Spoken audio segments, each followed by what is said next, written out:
In decision making, we often make the mistake of focusing too much on the content and not enough on the process of the decision itself. Welcome to the Bold Perspectives podcast.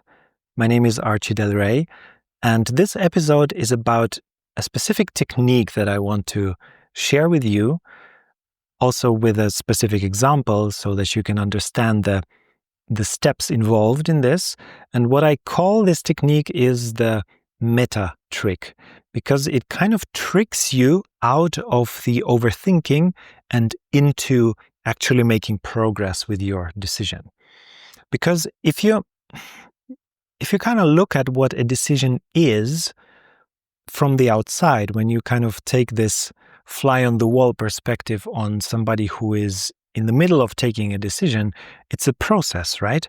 It's not this mental switch that kind of goes from 0 to 1, but it's a process. So you kind of have this phase where you're wondering of something, maybe you're doing some research, maybe you are getting feedback, maybe the decision kind of ripens in that process, and then there is this kind of anticipation, and the meta question here is, am I decided or not? This is the main meta question. But there is a caveat in this question because it's a yes or no question. And the reality is never a yes or no, but the reality is that it's a gradient, right? So you have this process almost like from 0% to 100%, where 0 is you barely got a glimpse of the fact that there is a decision to be made. Like when I realize, oh, I'm having this idea to launch a new product, and okay, I'm realizing that this is a decision. Do I want to do it or do I not want to do it?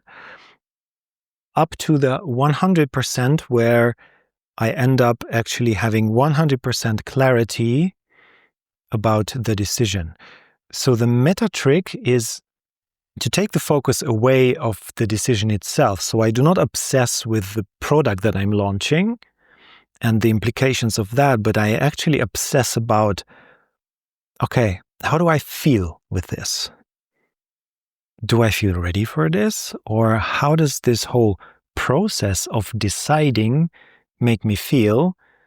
And what can I do about this? So how can I engage with this process actively?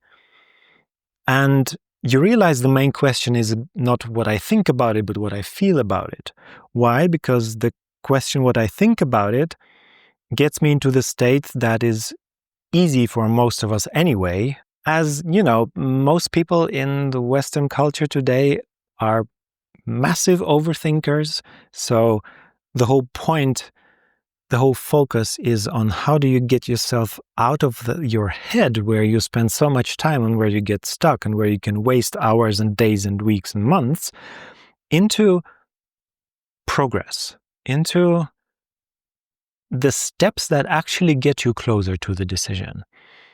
So how can that look like? To me, the metaphor that comes to mind is the whole process is a bit like talking to a child when you have some intention, where you have some plan. Let's say you want to go shopping and the child is like, nah, I don't want to go. I do not want that.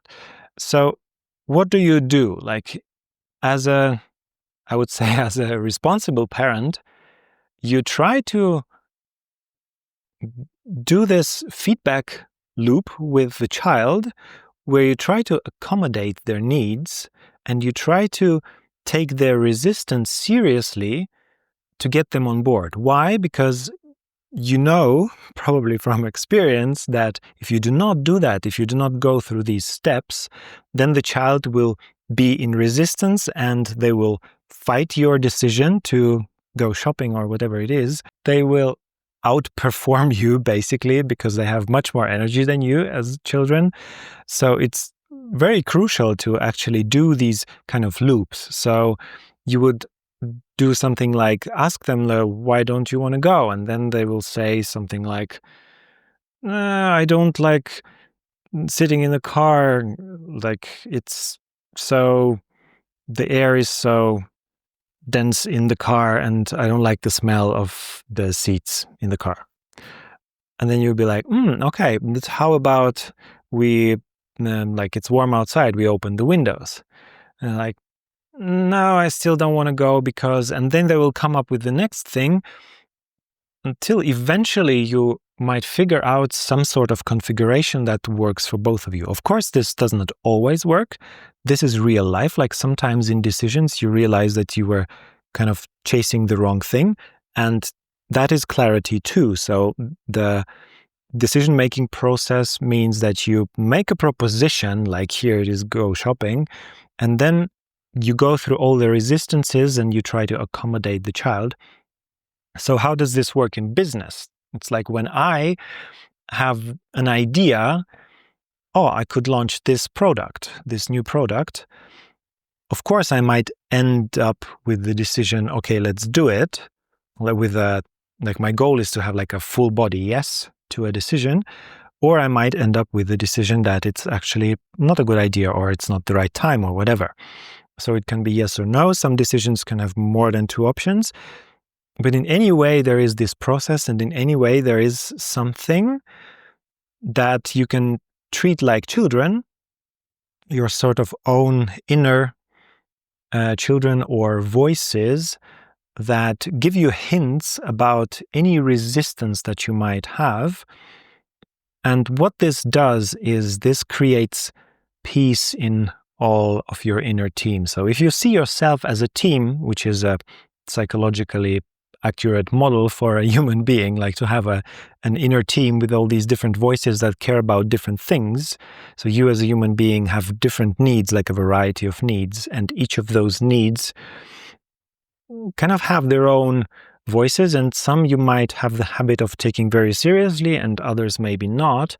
So to have this full body yes, to have this very authentic and embodied decision, and to have all of your energy also go towards that decision once you've taken it, it is very, very crucial to go through these steps to arrive to a conclusion.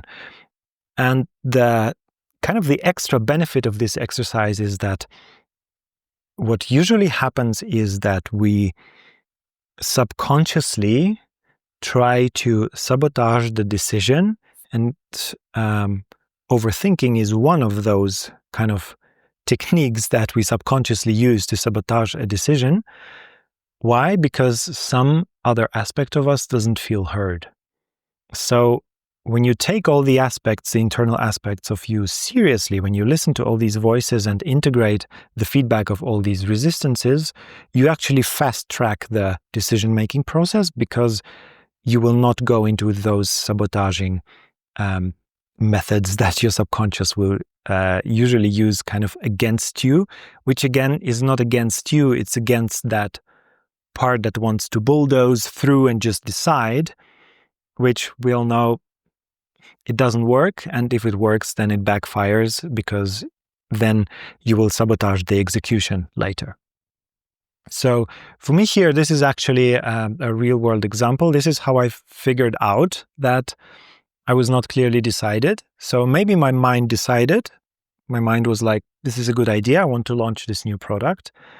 But then I noticed that day after day and week after week, I was not focusing on the launch. And launching a new product takes a lot of energy and takes a lot of focus. So if I do not have that mental power to do it, it's not going to happen. So then I started wondering, why is it not happening? Maybe I'm not quite decided. Maybe my conscious mind, the upwards from here, is decided, but the rest of me is not quite on board. So let's have a look at this. So in my specific example, I went through 6 stages, actually, through 6 feedback loops with my own resistance, by feeling into the next layer and the next layer and the next layer. So I began with this kind of question, okay, wait a minute. Let's kind of step back a little bit and be like, okay, I'm not yet decided on this. How do I feel about this decision process? Like, how do I feel about it? And then I noticed I feel pressured. I feel like there is something like, if I say yes, then I absolutely have to do it and it has to work out. So there's this kind of pressure that I put on myself. Then I took some time to kind of realize that this is not actually what I want. I do not want to pressure myself. I know how important it is to welcome failure and to welcome these iterations, and that it might also not work out. So I had this sort of conversation with myself, with journaling, with feeling, with going on walks, with kind of realizing, okay, I'm actually gonna remove that pressure from myself and be like, okay, failure is totally acceptable, and I'm allowed to mess this up. It's okay. So then I sit again and come back to the same question. Okay, how do I feel now? Now that I have this commitment to allow failure for myself, for this project, for this new launch, what is the second layer here? And then I noticed I got a bit angry or a bit upset. And there was a voice in me saying, I don't want to do this forever. Like, if I launch this product, then people will sign up, and then I will have to do all the delivery, and then I'll have to do all the evaluation, and then I will do the kind of setting up the evergreen stuff and the funnels and the campaigns and everything. And I was like, whoa, I don't want to like do this when I'm 80. And of course, to my logical mind, this might not make sense, but on an emotional level, this was very accurate, because I did define the launch, but I did not for myself define where I want to go with this and when am I gonna stop working on this project. So I noticed that, to me, in order to commit to this, I have to define a goal, and a measurable goal, and something that I can kind of make this into a finite game, make this into a project, as opposed to like an indefinite journey. So I told myself that I'm gonna do this for 3 months, and then I'm going to evaluate. And that relaxed me a lot and actually made me feel more enthusiastic about the decision. But then came the third layer, which was like a resistance to being the person who launches this product. Because this launch was not just another product. This was new to me, something that I haven't done before, and something that potentially might bring better clients and more revenue and kind of level up the whole business game for me. So there was this voice saying that I'm not the person who deserves this. I'm not the person who can do these things. So in this round with myself, I realized that, wow, I need to, like, in order to decide to do this, I need to actually treat myself like a winner. I need to step into that identity of that person that I imagine does these kind of things.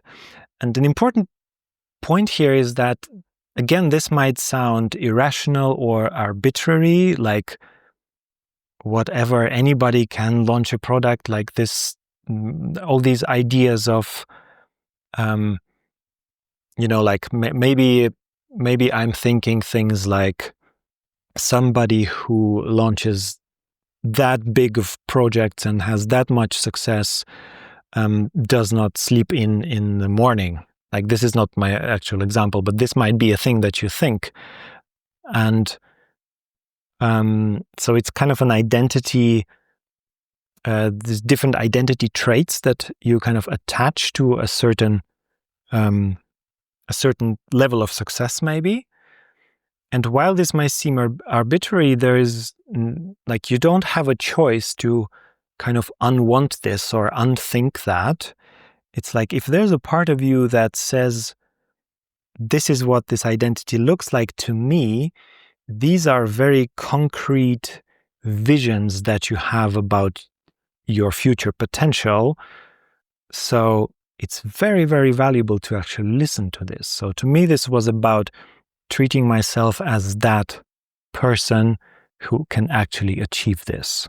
Then the layer number 4 for me was that an inner voice was again upset and was saying like, I don't want to be guilt tripping myself for my success. And I had these kind of images or ideas coming up like that I owe this success to somebody, and then I will have to kind of either donate the money that I earn or give back to somebody, even though I don't want to.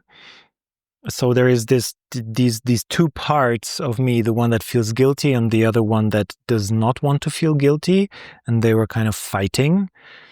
So I realized that I need to step up, like in order to take this decision, I need to step up the game of self-trust, and specifically around money, that if I have a higher income than I'm used to, that I still trust myself to be responsible and be happy to my own criteria about money with this. So this was about kind of thinking through for myself and journaling again, and feeling through how would that feel to earn that amount of money and what would I do with it? Like actually, if it was true today, like what would I do with this amount of money? And do I trust myself to actually do this? So this was about learning to trust myself again. Then the layer number 5, that was the shortest of all of them. It was just a brief moment of sadness and sort of the feeling of being moved by something, being touched by something. And I realized the pain of having had this idea for so long and not having executed yet, even though there's a part of me that really wants that kind of success. So realizing there is pain associated with this, and there is a longing associated with this, and just acknowledging that sort of pain, acknowledging that grief, inside of my system. And then after that came the last stage where actually fear came up. So I was actually fearing that I will fuck this up and that it will not work. And this came with very specific kind of criteria for failure, let's say. So it was about things like that I don't have an exit strategy for this launch, that I kind of have to keep doing it forever, like doing all the work myself, or that I try to develop the product, but that I jump off the road like too early because I've done that before. So there's these experiences that I had before that I need to take into account into the planning session for this in order to stay true to myself and learn from my own mistakes. So this is what the fear was telling me. And usually if you feel the fear of failure, you are probably there at that point where you can say whether you're decided or not. For me, this was a point where I had a 100% clear yes, that I'm decided on this, just because there was no other resistance left.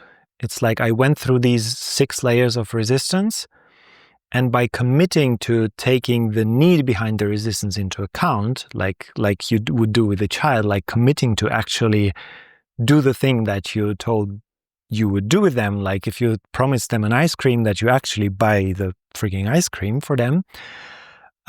So with those commitments, with the 6 layers of these commitments, taking myself seriously with all these weird and sometimes irrational parts, led me to a state where if I would ask again, like, how do I feel about this? Then there is no resistance coming up. There is fear, that it will fail. This is normal. This is not a resistance. And there is joy that I'm actually doing it. And there is this energy of, I want this, and that's it. So no resistance anymore. So this is just an example of how you can go about this.